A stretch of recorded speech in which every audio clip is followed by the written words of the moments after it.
everyone, welcome back to English class. മക്കളെ നോക്കൂ, വളരെ ഒരു പ്രധാനപ്പെട്ട ഇൻഫർമേഷൻ പറയാനാണ് മിസ് വന്നിരിക്കുന്നത്. സോ നിങ്ങൾക്ക് എല്ലാ ആൾക്കാരും നമ്മളൊക്കെ ഞെട്ടിച്ചുകൊണ്ട് നമുക്ക് എന്താണ് പുതിയൊരു ടെക്സ്റ്റ് ബുക്ക് ഇംഗ്ലീഷിന് ഇത് വന്നിട്ടുണ്ട് അല്ലേ. സോ കഴിഞ്ഞ പ്രാവശ്യത്തെ ടെക്സ്റ്റ് ബുക്കിൽ നിന്ന് മാറി വരുമ്പോൾ എന്താണ് നിങ്ങൾക്കായിട്ട് ആദ്യത്തെ യൂണിറ്റില് നിങ്ങൾക്കായി തയ്യാറാക്കി വെച്ചിരിക്കുന്നത് ഇവിടെ നിങ്ങൾക്ക് കാണാൻ പറ്റും. ഒത്തിരി ആളുകളുടെ ചേർന്ന് അങ്ങ് കെട്ടിപ്പിടിച്ച് സന്തോഷത്തോടെ നിൽക്കുന്നതാണ് നമ്മളിവിടെ കാണുന്നത്. സോ ഇതിൽ നിന്ന് നമുക്ക് മനസ്സിലാകാം നമ്മുടെ ആദ്യത്തെ യൂണിറ്റ് എന്ന് പറയുന്നത് it is about the warmth of love. Okay, warmth of love എന്ന് പറയുന്നത് എന്താണ്? സ്നേഹത്തിന്റെ ഒരു ചൂട്, സ്നേഹത്തിന്റെ ആ ഒരു കരുതലിനെ നമ്മൾ അങ്ങോട്ടും ഇങ്ങോട്ടും മനുഷ്യരെന്ത് ചെയ്യണം? സ്നേഹിക്കണം ഒത്തിരി.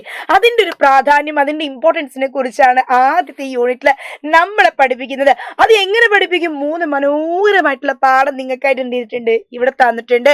So what is the first one? The kissing hand. Oh my God, നമുക്കറിയാം when we kiss someone, നമ്മൾ ഒരാൾ ഉമ്മ വെക്കുകയാണെങ്കിൽ അതെന്താണ്? It is A simple of love. ഒരു സ്നേഹത്തിന്റെ അടയാളല്ലേ. ഞാനിപ്പോൾ നിങ്ങൾ ഉമ്മ വെക്കുകയാണെങ്കിൽ, ഞാൻ എൻ്റെ പൂച്ചക്കുട്ടീനെ ഉമ്മ വെക്കുകയാണെങ്കിൽ, എൻ്റെ പട്ടിക്കുട്ടി, എൻ്റെ കുട്ടികൾ ഉമ്മ വെക്കുകയാണെങ്കിൽ, എൻ്റെ ഉമ്മ വെക്കുകയാണെങ്കിൽ ഒക്കെ എന്താണ്? നമ്മൾ ഫ്രണ്ട്സിനൊക്കെ കിസ് ചെയ്യുമ്പോൾ എന്താണ്? It is A simple of love. നമ്മൾ സ്നേഹത്തിന്റെ ഒരു അടയാളമാണല്ലേ. അതേപോലെ എന്താണ്? In the story A little raccoon named Chester is hesitant about going to school. Now let's see what happens to him. സ്കൂളിൽ പോകാൻ മടി പിടിച്ച ഒരാളുടെ കഥയാണ്. എങ്ങനെയാണ് അവൻ സ്കൂളിൽ പോകുന്നത്? സ്കൂളിൽ പോയിട്ടുണ്ടാകുന്ന മാറ്റം. അമ്മ എന്താണ്? അമ്മ നല്ല പുള്ളി കുപ്പായിക്കിട്ടുണ്ട്. സോ എങ്ങനെയാണ് അത് മാറുന്നത് എന്ന് എന്ത് ചെയ്യാം? നമുക്ക് നോക്കാം. സസ്പെൻസ് ആണ് അത്. Okay, so next one, friends എന്ന് പറയുന്ന ഒരു പോമാണ് അടുത്ത് നമ്മൾ പഠിക്കാനുള്ളത്. ഫ്രണ്ട്സ് എന്ന് പറഞ്ഞാൽ തന്നെ നമുക്കറിയാം ചിലത് കട്ടപ്പാര ഉണ്ടാകും, ചിലത് നല്ല എന്താണ് നമ്മളെ ചങ്കയ്ക്കില്ലേ, ചങ്കാട്ടയ്ക്കും നമ്മുടെ ഫ്രണ്ട്സിലെ. അപ്പൊ അടുത്ത ഏതാണ്? അടുത്തത് ആക്ച്വലി ഫ്രണ്ട് എന്ന് പറയുന്ന നല്ലൊരു പോമാണ് കേട്ടോ. ഒരു സുഹൃത്തിനെ കുറിച്ച് പറയുന്നത്, നമ്മുടെ ഫ്രണ്ട്ഷിപ്പിനെ കുറിച്ച് പറയുന്നത്, നമ്മുടെ ഫ്രണ്ട്സിന്റെ നീഡിനെ കുറിച്ച് നമ്മളോട് പറയുന്ന ഒരു പോമാണ് അടുത്ത് നിങ്ങൾക്കായിട്ട് പഠിക്കാനുള്ളത്. That is the second chapter. Now your last chapter it's a pictorial story. ഒരു പിക്ടോറിയൽ സ്റ്റോറിയാണ് നിങ്ങൾക്ക് ഇവിടെ തന്നിരിക്കുന്നത്. നോക്കൂ, here is the story of a young girl who believe that she could not draw pictures.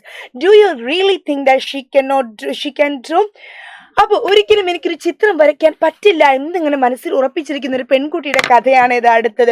അപ്പൊ എങ്ങനെ ആയിരിക്കും അവള് വരയ്ക്കാൻ പറ്റൂല, എന്നെ കൊണ്ട് ഒരു ചിത്രം പോലും, ഒരു പൂച്ചക്കുട്ടിയെ പോലും വരയ്ക്കാൻ പറ്റില്ല എന്ന മെന്റാലിറ്റി നിന്നും എന്നെ കൊണ്ട് എല്ലാം വരയ്ക്കാൻ പറ്റും എന്നുള്ള മെന്റാലിറ്റിയിലേക്ക് വരുന്നത് ഇത് നോക്കാം. ഇതിന്റെ പ്രത്യേകത എന്താണ്? ഇറ്റ്സ് എ പിക്ടോറിയൽ സ്റ്റോറിയാണ്. പിക്ചർ തന്നിട്ട് നിങ്ങൾ കാണാം, സ്ക്വയർ ആയിട്ട് തന്നിട്ടുണ്ട്. സോ ഇറ്റ്സ് എ പിക്ടോറിയൽ സ്റ്റോറിയാണ്. അപ്പൊ ഈ 3 മനോഹരമായ ചാപ്റ്റേഴ്സ് ആണ് നിങ്ങൾക്കായിട്ട് ഫസ്റ്റ് യൂണിറ്റിൽ എന്ത് ചെയ്തത് നിങ്ങൾക്കായി തയ്യാറാക്കുന്നത്. 3 നല്ല ഒത്തിരി എന്താ പറയാ ഭയങ്കര രസമുള്ള പാഠങ്ങളാണ്. ഓക്കെ, അപ്പൊ ഈ പാഠങ്ങൾ ഇനി അടുത്ത ആഴ്ച മുതൽ നമ്മൾ ഒരുമിച്ച് അടിപൊളിയായിട്ട് പഠിക്കാൻ പോണേ. സോ എല്ലാവരും റെഡി ആയിട്ടിരിക്കുക. Okay, thank you, bye bye.